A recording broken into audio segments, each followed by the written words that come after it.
daawwattoota Huumee Miidiyaa akkam jirtu makmaaksi 61ffaan abbaa filateetu akka itti rafu beeka.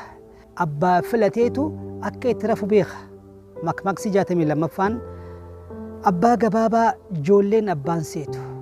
Abbaa gabaabaa ijoolleen abbaan seetu. Makmaaksi 63ffaan abbaatu intalaan jedhe tana waddaa ganda rafta haatee duubaanuu si fuutii. Makmaaksi 64ffaan abbaa jibban haqan jibban. Abbaa jibban haqan jibban.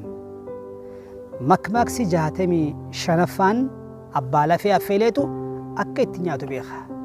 Makmaaksi 66ffaan abbaan ifii booye. Abbaan ofii booye imimmaan hin qooruu.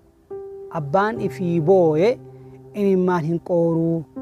Makmaaksi 67ffaan abbaa saaqatee gattaa'ee waan hagu beeka.